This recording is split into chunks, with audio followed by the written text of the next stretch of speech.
Welcome to this how-to video for the How to Learn German ebook.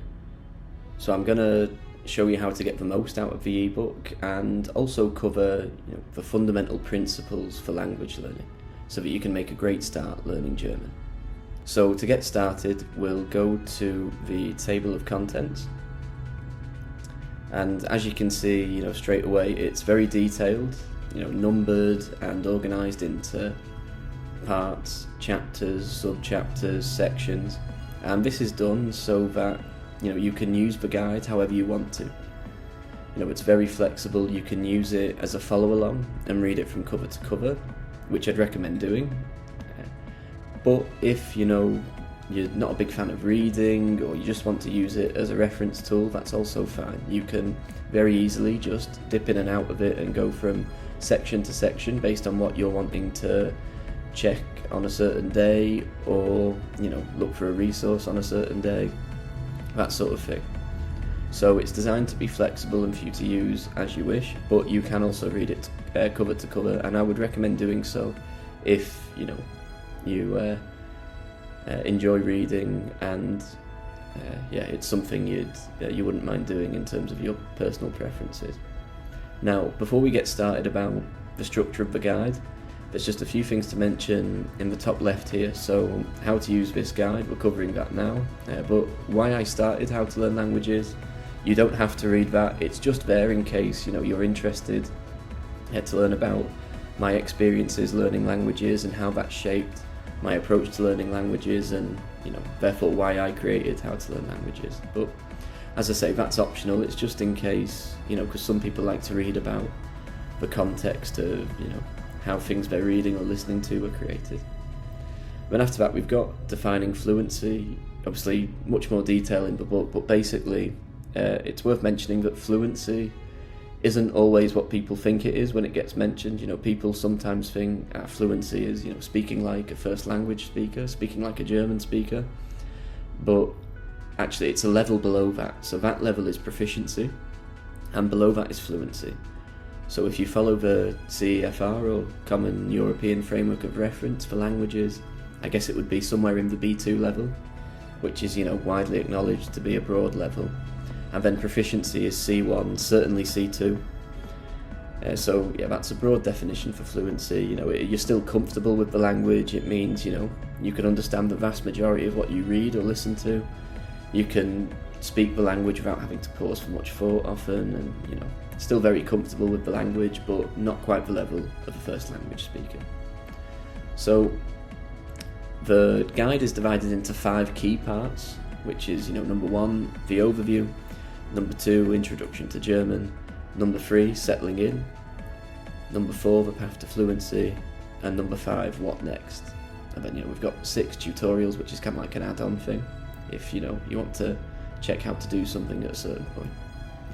Now, as I said, it's very flexible in terms of how you can use this guide, but regardless of how you want to use the guide, I would recommend reading the overview. Even if you're just wanting to use this guide as a reference tool, I'd still recommend reading the overview, because it's going to give you an understanding of the fundamental principles for learning languages, and also just about how some of the more controversial topics in language learning apply to learning German. For example, whether to study grammar in isolation or not. We cover that in the How to Learn German part there, but basically, you can study grammar in isolation if you enjoy it as an extra to the process, but if you don't have to. It's not essential at all, because you will develop your understanding of grammar naturally during the rest of the process. Now, we'll go into how to learn languages in just a moment, the fundamental principles. And we're going to do that now in this video, not only just to get you off to a great start for learning German, but also because it will make the structure of the guide make even more sense to you, and the whole process in general. So in terms of how to learn languages, there are 3 pillars to learning any language, regardless of whether it's a tonal language, whether it's got an alphabet or a different writing system. They all have these 3, or all require these 3 pillars, and these are passive learning, active learning, and practice. Now, fortunately, passive learning is the easiest to incorporate into your daily routine, and is also arguably the most important. It basically, as you can sort of tell from the name, it just boils down to immersing in the language in a very passive way, which is exactly why, you can incorporate it into your day very easily, such as during your commute to work, listening to German radio, or during cooking, cleaning, exercise, just about anything you can think of really. You don't need to be concentrating on the German you're listening to, it's just in the background. So it's a very convenient way to improve in the language, and you can accumulate hours and hours listening to German this way. And yeah, so not only is it convenient, but it's also essential. If you think about, if you learnt a language at school, you may have been able to read a bit of the language, say a few things possibly, but certainly wouldn't have been able to understand the language when you first heard it in, real settings that German, or first language speakers would listen to. And that's because at school, it's impossible to include the passive part of the process in the classroom anyway. If someone was studying a language at school, I'd definitely recommend, taking time to passively immerse in the language in your spare time. But yeah, either way, passive learning is absolutely essential, and it's very important that from the get-go, immediately, you immerse in the language as German speakers would listen to it, as first language speakers would listen to it, using, content they would listen to. Because, that's the end goal, being able to understand the stuff first language speakers would understand, and there's no time like the present, you should start right away. The sooner you listen to the language like that, the sooner your brain will become familiar with the sounds and sound patterns of the German language. So, yeah, that's passive learning. It's very simple really, it's just immersing in the language as first language speakers would listen to it, and you do that throughout the whole process. Now, there's something worth mentioning on passive learning, which is comprehensible input. And it's worth mentioning not because I think it's a worthwhile way of thinking about languages, but because it's very popular on YouTube these days. You'll see a lot of videos talking about, the importance of comprehensible input, how it's the most effective way to learn, all this. And it's very misleading really. Not deliberately misleading of course, but it is misleading because basically comprehensible input, it basically means using materials or resources you understand the majority of. So say, it might be, a resource or material you already understand, 70, 80, 90% of. And the idea behind it is that, because you understand the majority of it, inferring the meaning of or figuring out the meaning of the remaining 30, 20, 10% of it won't be too difficult because you already understand the majority of it, so you'll be able to work out what the rest means. Now, as a concept, there's nothing wrong with that. It makes sense, and it's true, for want of a better word. It's not incorrect, but it's not a helpful way to think of language learning, in my opinion, because the term input makes people think, especially when they're starting out with a language, it makes them think that, I need to be immersing in stuff I can already understand some of. Now, that's just not a good way to go about it, because one, it's very important your immersion is the language in its natural form that first language speakers would listen to, as listening to that is what's going to get you to fluency, so the sooner the better. And also, listening to stuff you could understand some of, or the majority of, early on in the process would mean listening to the language really slowed down, or children's materials, stuff like that. And whilst there's nothing wrong with those in and of themselves, in terms of your passive learning, the immersion, it shouldn't be for passive learning. You need to keep that separate in terms of how you think of the language anyway. Now, comprehensible input isn't completely useless. For active learning it can be helpful, but yeah, just keep it separate in terms of how you think of your passive learning. Now, with active learning, when you boil it down, that basically comes down to sentence collecting, which is basically learning new phrases. Now, you'll see this given different names based on, someone's personal preference. You may have seen chunking, sentence mining. There's different names for it, but they all boil down to this same thing, which is learning new phrases, basically. Now, in its most basic form, you can do this just by, going to YouTube and watching videos that provide lists of phrases in German and learning those phrases, saying them aloud, and, practicing them with German speakers in conversation. But if you want to make it a bit more interesting, So doing that basic form is absolutely fine if you want to, but if you want to make it a bit more interesting, a bit more engaging, you can do something I'd call active listening and reading, which is when you use material or content that either first language speakers would use or has been designed in an interesting way for German learners to use, to collect sentences that way. So for example, this is where comprehensible input can be useful. If you see a resource marketed or labelled as comprehensible input, it might be good for active learning. For example, it might be structured in levels of progression for you to work through, and you can collect sentences as you go through it, be it subliminally, just through by working through it, or by literally noting them down separately and keeping a record of that, up to you. Or you can also, as I said, use content first language speakers would use. You could, if you wanted to, just as an example, write down a whole newspaper article in German and work your way through it, looking up stuff you don't know. That's also fine. The important thing is that it's stuff you're interested in, stuff that's enjoyable for you to use in terms of, the medium it's in. And also, obviously, come what may, you need to be collecting sentences. Now, as I said, this could literally be in terms of noting down the sentences and keeping a record of that, but you can also do it a bit more subliminally where, just by working through the material, you'll obviously have been noticing some new phrases and stuff without necessarily having to keep a separate, piece of notes or document where you say, these are the phrases I collected and stuff. You can, or you don't have to, it's up to you. For example, when learning Vietnamese and I kept a notebook for my active learning, I didn't always note down specifically these are the new phrases I'm learning and stuff. Sometimes I did, sometimes I didn't, so it's up to you. And with active learning, you then need to think about how to remember what you're learning, and a lot of that's naturally covered in the process through what you do for active learning and immersion. But to really take it on further and remember even more effectively, the most effective method is just to use the phrases you've been learning. Now, the third key part of learning languages, practice, is the best way to do this because you can use it in conversation with German speakers, and that's very effective. But I would also recommend using other memory techniques alongside that, just to help reinforce what you're learning. Now, as I said, for me, with actively learning Vietnamese, it was a notebook. For some people it's flashcards, but it can be whatever you prefer. Flashcards, just for example, can be effective, but they're not essential, so don't worry if they're not your cup of tea. Now, as mentioned, practice, the final piece of the puzzle is practicing with German speakers.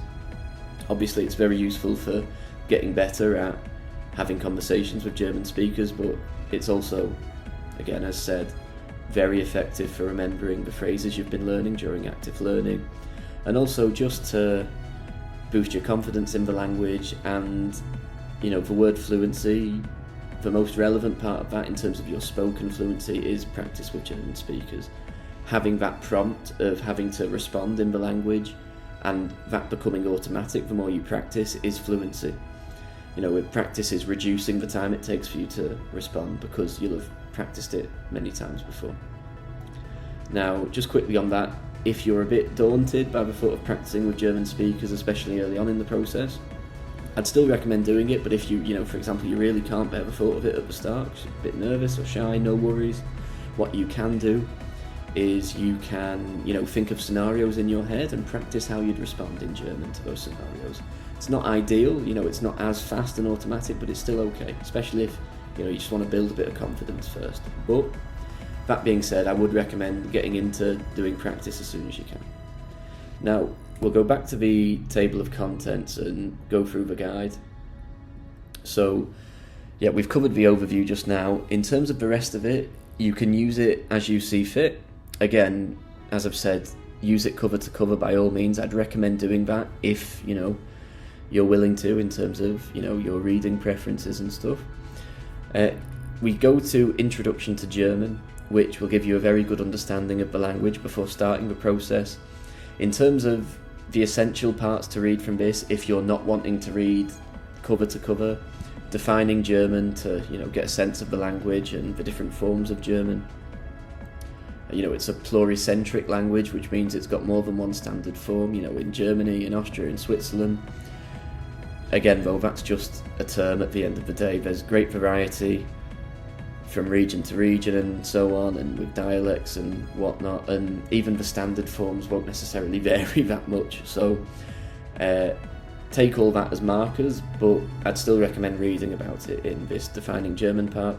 I'd also recommend reading 2.4, the orientation, because we cover alphabet and pronunciation, which obviously is essential for learning any language, and in that you'll find links to a series of videos by some excellent YouTube channels for learning German, where you can hear, the sounds of the alphabet, pronunciation, which is, very important for when you get started learning the language.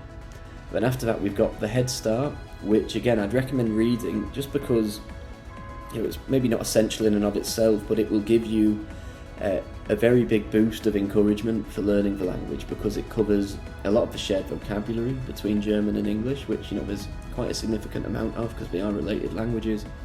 And also in that section I explain the logic of German words. I found, and I think from what I've read and seen, many people find this when they learn German, especially during the early stages. There are a lot of long words which look very confusing to read at first.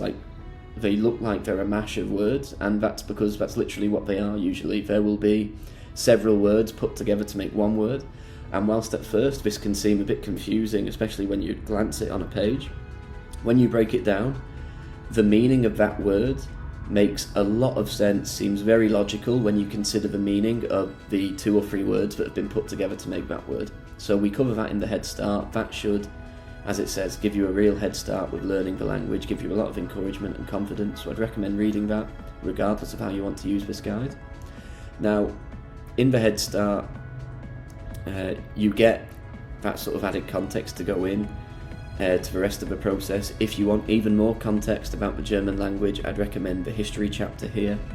Now, of course, it's not essential, you can learn German without it, but it will give you a much deeper understanding of the German language, and it will really just enrich the process. When you, say for example, 1 week you happen to be focusing on some videos in German which are talking about differences between German in Germany, German in Switzerland and stuff, and they were talking about, say, differences in pronunciation and stuff. If you've read about something called the High German consonant shift in this history chapter, and you understand why, for example, say also they were talking about different pronunciation in the north of Germany and in the Netherlands where we speak Dutch, you would have an understanding of why there are these differences in pronunciation.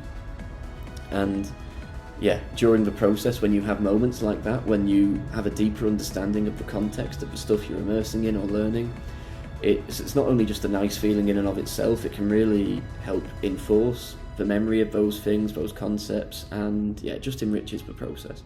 So I'd recommend reading the history chapter. It's not essential if you're not a big fan of reading, no worries.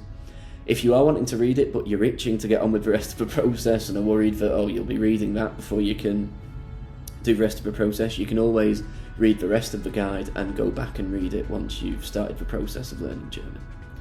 Now, why learn German? Again, not essential, and I'm sure you've got to this point, you're very familiar with your motivation for learning German.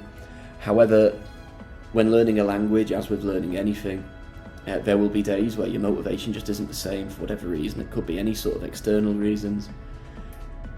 On a day like that, you may find it helpful just to go to this Why Learn German section and rekindle some of the fire for learning the language if needs be.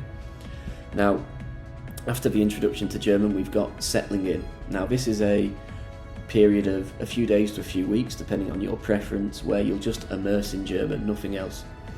And the reason I recommend doing this is so that when you incorporate every aspect of the process, i.e. passive learning, active learning and practice during the path to fluency, you'll have a very solid foundation, a very solid grounding in the language at that point. For example, if you started active learning and practice without really doing any immersion in German beforehand, you could do, but it will be a bit of a shock, feel very unfamiliar, might even feel a bit overwhelming. Whereas if you take anywhere between a few days to a few weeks to just really immerse in German, get used to the sounds of the language, the sights of the language, then that'll be a very solid foundation for the rest of the process, and it will make it feel much smoother and more steady, but in a good way, when you start active learning and practice. Because the last thing you want is to start active learning and practice going cold and find it a bit overwhelming, and all of a sudden you find your motivation for learning German's a bit off, and you're feeling a bit daunted by the process. So I'd recommend the settling in period for a few days, a few weeks if you can, but if after a few days you're finding that you're just itching to get on with the rest of the process, that's fine, don't worry. Now, we cover creating a routine, but as mentioned, that for immersion, that's as simple as just attaching it to things you already do, like your commute to work, cooking, cleaning, exercise, anything you can think of.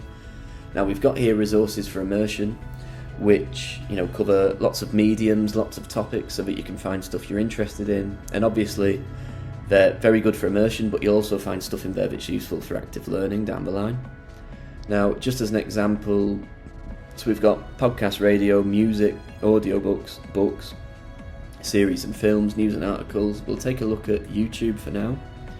Now, in here, obviously you've got channels for learning German, which can be useful for immersion at times based on what content they do, but also very useful for active learning.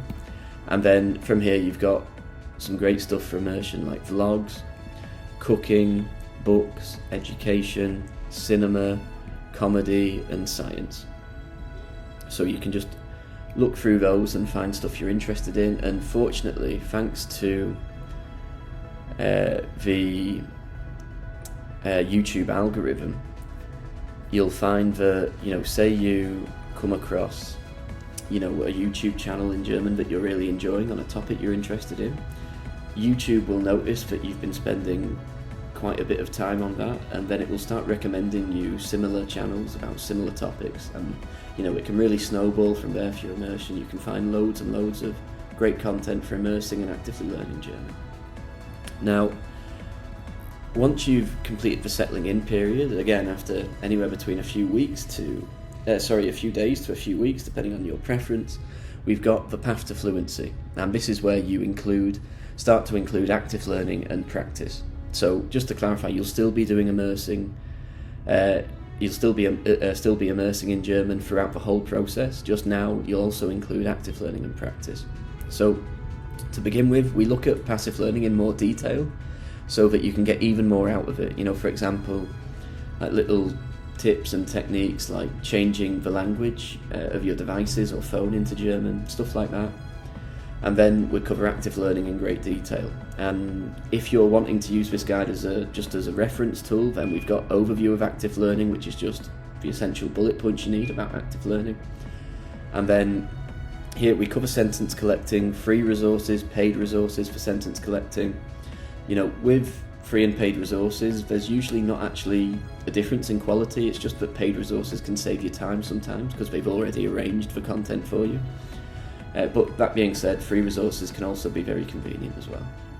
Now, sentence creating, that's just, making your own sentences when you collect sentences by swapping out a word for another word. Very good way to build your confidence, and, it's a great way to get more phrases and stuff, but there's just one caveat, which is to try them out with when you're practicing with German speakers, because some of the sentences you create won't necessarily be phrases people would use in real life, but that's fine. Don't be afraid of making mistakes, in inverted commas. It's all part of the process. Don't even see it as mistakes. And also, a lot of the sentences you create will be stuff that German speakers could use, so yeah, enjoy that part of the process. It's very helpful and enjoyable. Now, we then cover active listening and reading, so that, we've got the theory behind it here, but then lots of mediums and resources you can use to find content for active listening and reading. And yeah, as I say, sentence collecting in its most basic form is fine if you are happy with that, but if you want to make it more interesting and engaging, then this part will show you how to do that and the stuff you can use to do that. Now, in terms of how to remember what you learn, as I mentioned, practice with German speakers is the most effective way, but I'd recommend complementing that with some other memory techniques, and we cover those in this part. So SRS is spaced repetition systems like Anki, flashcard software. Again, don't feel you have to use that if you don't enjoy it. I don't really enjoy using them personally. I use other methods usually. But that being said, if you enjoy using them, by all means use them. Now, notebooks. Again, I used that actively learning Vietnamese, really enjoyed it. I'd recommend that if you enjoy it. A diary, voice memos. Chorusing is also very useful for your pronunciation, so you get sort of even more benefits with that because it can help with pronunciation. But it can be a bit intense at times, so just see how you feel with that. Then practice, we cover different types of practice, typed or audio, and the apps you can use such as Tandem or HelloTalk to communicate with German speakers. Now, of course, if you're lucky enough to live in Germany, Austria, Switzerland, Liechtenstein, any German-speaking region or area, or you have an expat community nearby, then maybe you'll be able to practice in person. But if not, those apps are very good. And then putting it all together just shows you how to create a routine which includes your passive learning, your active learning, and your practice. Now, obviously there's more detail in the book you can read there, but the key thing to remember now is to be flexible, because our lives change on a monthly, weekly, daily basis sometimes, and so our plans for learning languages will have to adapt to that accordingly. And it can be frustrating when that happens. It can even be a bit disheartening because you've been really motoring, for example, with your routine, finding it going really well, but life gets in the way sometimes, so try not to be too disheartened and be flexible and adaptable. For example, you'll often see on YouTube people doing very elaborate Notion templates, spreadsheets about their plan for learning languages, and that's all well and good if you enjoy that, but that will inevitably have to change at that plan will have to change at some point because of other things going on in your life that you're busy with. So don't be afraid to be flexible and adaptable, and don't be afraid to keep it simple as well. Like personally, I like making some sort of a plan, but a very general plan on like Apple Notes, where I just keep a note of the active learning I'm wanting to do over the next days, weeks, month or two even, and some immersion I want to do, but nothing more than that, and I just edit it as I go based on how I'm having to adapt to my schedule. Now, what next is just about how to keep improving once you've reached fluency, but basically it is just a case of immersing and practicing more. You won't really need to do active learning at that point. It is just immersion and practice really from then on. And to really get to that proficiency level like a first language speaker, I'd recommend trying to learn as much as you can about culture, history, society in Germany or Austria, Switzerland, wherever it may be you're focusing on, because it's an ability to talk in detail about those sorts of topics that separates, first language speakers from fluent speakers usually, on a really granular level, I mean. Now, we also have information about getting your German level certified, also have resources for Austrian German and Swiss German. Now, as I mentioned, take those terms with a pinch of salt. It doesn't literally mean that there's this really rigid categorization between German in Germany, German in Austria, German in Switzerland, and so on. But what I mean when I've written it like that is just that, if you happen to be living in Austria or wanting to focus on Austria, for example, these are some resources that are based in Austria, and likewise for Switzerland here. Now, below that, we've got tutorials which just show you how to do stuff like add audio to flashcards, overcoming challenges. I'd recommend going to that whenever you're finding yourself struggling for motivation, or you've had to take a bit of a break from learning German. It'll talk about how to get back into a rhythm and stuff, and also, even more importantly, about not to worry when that happens, because sometimes that's just life. We have to focus on other things for a bit, no worries. And final one in that section is how to learn two languages at once. People often find after learning a language they've enjoyed it so much they want to learn other languages, so if that's the case for you, then that section will show you how to do that. And then images, any images you see in this book, you can find out where they are if you're interested in visiting there, and you want to see who's taken it, on Unsplash. That information is in there. And then contact, please feel free to email me at contact@howtolearnlanguages.info, and I will get back to you promptly with any questions you might have. And anytime, just let me know. I'd be more than happy to help. And then just finally, reviews. If you enjoyed this ebook, please let me know, either on the reviews page on the website or by emailing me. I'd be delighted to hear your feedback. So that just about covers everything. I hope you enjoy learning German, and let me know if you have any questions.